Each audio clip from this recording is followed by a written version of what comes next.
이달의 승소 사례로 이혼 청구 기각 사례 이제 2개를 들고 와봤습니다. 예전에도 이혼 기각 사례를 좀 구체적으로 소개를 했던 경우가 있었는데요. 그 사이에 또 2개의 이제 기각 사례가 추가가 돼서 갖고 왔어요. 우리 이혼 소장을 받은 피고 입장에서는 여러 가지로 이제 원하시는 바가 달라질 수가 있는데 뭐 나도 이혼, 그러나 뭐 재산이라든지 양육권이라든지 다른 주장을 하고 싶다, 뭐 이런 경우도 많이 있지만 이 혼인관계를 이렇게 마무리하기에는 아닌 것 같다, 뭐 혼인관계를 회복하고 싶다, 또는 뭐 기각시키고 싶다, 이런 이제 원하시는 바가 있으실 때가 있어요. 그런데 이제 알고 오시기를, 예를 들어 상대방이 뭐 분명한 외도 유책 배우자다, 분명한 외도 유책 배우자라고 하려면 아무래도 뭐 기간, 최근에 외도 사실이 있었고 그 외도에 대한 분명한 증거가 있다, 이 정도가 되면은 기각이 이제 원칙적이죠. 그래서 그런 경우는 기각시키기에 상대적으로 수월한 사례로 봅니다. 그러나 뭐 그 외의 경우, 상대방의 유책성이 아주 분명하지는 않은데 뭔가 그렇다고 우리 의뢰인은 특별히 뭐 잘못한 것도 없는 것 같은데 이혼 소장을 보냈다, 이런 경우에는 뭐 사안에 따라 정말 달라요. 뭐 이혼 기각을 참 장담하기 어려운 사례들도 있긴 있죠. 제가 이번에 갖고 온 이혼 기각 사례 한 가지는 의뢰인분조차도 과연 기각이 될까, 그래서 기각을 주의적으로 주장하되 저희가 만약을 대비해서 이제 재산분할도 예비적으로 주장을 하는 경우이긴 합니다. 물론 재판부에서도 결국엔 기각시킬 사례에도 재산분할에 대해서도 예비적으로 주장을 하라고 하는 경우도 있어요. 이제 왜냐면 물론 이혼이 기각이 되면 재산분할은 이혼을 전제로 한 개념이기 때문에 재산분할에 대한 판단도 전혀 하지 않습니다. 판결문에 원고의 이혼 청구를 기각한다, 그 한 줄이죠. 주된 내용은 뭐 재산분할이니 양육권이니 위자료니 판단 자체를 중에서 하지 않게 돼요. 그러나 그 판단은 결국 마지막에 가서 재판부에서도 기록을 한 번 더 보고하는 거기 때문에 재산의 자료도 일단 내세요. 제가 나중에 판단할 때 혹시라도 이혼에 대해 판단하면 재산분할도 판단해야 되니까.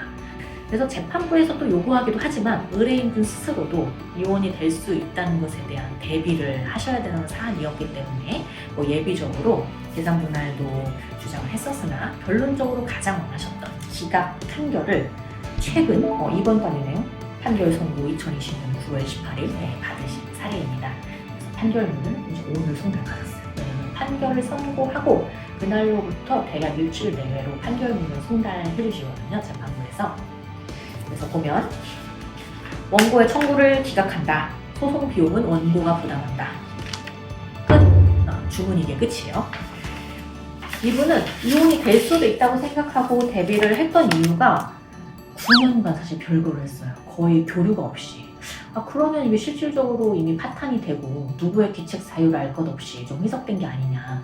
예를 들어 상대방이 뭐 완전히 외도 증거도 분명하고 그 사람이랑 그 뭐 상간차와 살림을 차려서 밖에서 계속 살고 있는 상태로 소송을 청구했다. 그러면은 뭐 결과가 9년이 돼도 기각이 돼야 되는 게 원칙이겠지만 이분의 경우에는 좀 정말 확실한 증거 한두 개가 있다기보다는 조금 이제 약하나마 여러 가지 증거가 있는 상황이었어요. 그래서 우리 입장에서는 일단은 상대방의 규칙 사유가 분명히 있다는 거, 그래서 이제 파탄에 이르렀다고 보는 것 자체가 좀 어렵다, 또는 파탄에 이르렀다고 할지라도 상대방은 이러이러한 걸 종합할 때 유책 배우자로서 이혼 청구는 이용될 수 없다라는 주된 취지로 주장을 했고, 뭐 재판부에서도 사실 현재 부부관계의 신뢰가 손상된 걸로 보이기는 한다. 그러나 우리 의뢰인 피고의 책임 있는 사유로 파탄에 이르렀다고 보기도 어렵고 결국에는 원고를 이제 유책 배우자로 봐야 되기 때문에 이혼 청구가 이용될 수 없다라고 해서 이혼 청구를 기각시킨 사례입니다. 이 사례는 사실 뭐 조금의 특이점이 있다면 이분들이 2번의 이혼을 이미 하셨다가 다시 결합하신 상황이셨어요. 그러니까 예전에 협의혼을 했다가 다시 혼인신고를 하셨고 그 후에 소송으로 이혼하셨다가 다시 혼인신고를 하셨는데 상대방의 주장은 이래요. 다시 혼인신고를 한 게 정말 부부 공동의 실체를 갖고 혼인을 하려는 의사로 한 것이 아니고 자녀 문제로 이제 혼인신고가 돼 있으면 혜택을 받는 게 있어서 이제 혼인신고를 한 것 뿐이었다. 그리고 이 혼인이 다시 또 파탄에 이르게 되었는데 그 파탄의 책임에는 피고의 책임이 더 크다라고 해서 각종 이제 주장을 하신 사례였습니다. 이 사례에서도 이제 우리 피고 입장에서는 뭐 사실 자녀도 그렇고 이제 섣불리 이제 이혼을 할 것은 아니다라고 하셔서 이혼 기각 주장을 주로 하셨죠. 보면은 이 사안도 상대방의 분명한 뭐 예를 들어 외도 유책 증거가 확실한 게 있는 것은 아니었지만 기존에 이제 쌓여 있던 것들을 보면 상대방에 좀 문제가 있고 또 구체적인 사례를 보면 이게 단지 형식적으로 혼인신고만 한 것이 아니다. 우리가 뭐 경제생활도 그렇고 그 다음에 혼인신고를 하고 나서 뭐 거주지에 뭐 짐을 보관하거나 등등 여러 가지 굉장히 좀 구체적인 사항들을 보면 형식적인 혼인신고도 아니었다라는 주장들을 하면서 결국에는 이혼 청구가 이제 기각된 사례입니다. 일단은 재판부에서는 이들의 부부관계가 회복될 가능성이 없다고 단정하기 어렵다.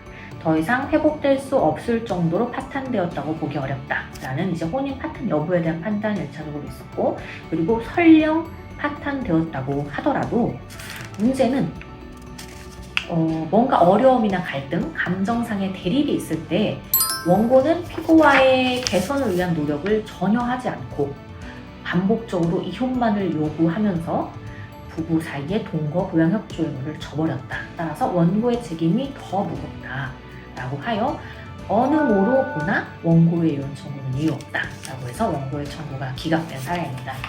그래서 참 소송은 살아있다고 하고 유사한 사례는 있어도 완벽하게 같은 사례는 없다고 하는 걸 보면 정말 뭔가 듣기로는 의견 유사해 보이는 사례라도 결과가 또 구체적으로 어떻게 주장하는지에 따라 달라질 수 있다는 것을 늘 소송을 하면서 느끼게 되는 것 같습니다.